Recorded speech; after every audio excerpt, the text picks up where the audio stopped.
V javnost je prišla informacija, da namerava podjetnik Mirko Tuš državljanom prodati tretjino delnic svojega podjetja. Kaj mislite o tem in ali nameravate delnice tudi kupiti? Torej, zadnje čase je javna ponudba delnic postala v tej državi popularna. Njega lahko razumem, verjetno želi z izkupičkom vlagati v svoje posle, torej na drugih področjih, predvsem v telekomunikacije. Sam pa presežkov sredstev, ki bi jih lahko vlagal v takšne in drugačne delnice, žal nimam. Tako kot ste mi povedali, zdaj sem prvič slišala to informacijo.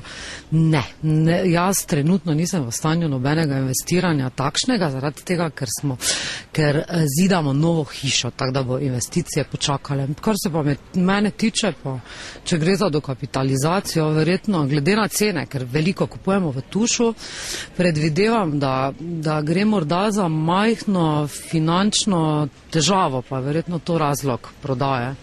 Mislim pa, da vsaj tako, kot je bilo podjetje v preteklosti, da zna biti to dobra naložba. Zdaj bom najprej začel za koncem, delnic ne bom kupil, ker jih tudi od kreditne banke nisem kupil. Sem generacija, ki se na delnice nekako sicer spozna, ampak ga pa ne zanima.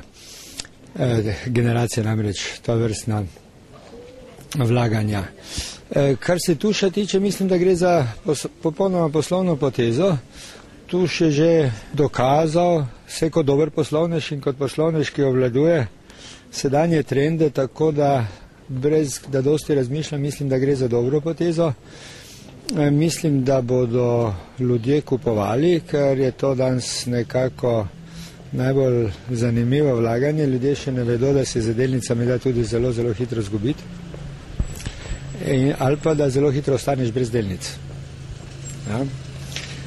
Vendar to fazo, tako kot smo dali fazo razprodaje družbenega premoženja, tako bomo tudi to fazo dali skozi, jo preživeli in šli naprej v lepši jutri. Slišal sem, zdaj če bom kupil, to pa še ne vem ta trenutek pravzaprav. Se mi pa zdi pametno, pač če bo dal na tržišče tisti, ki ima denar, ne kupi, ne?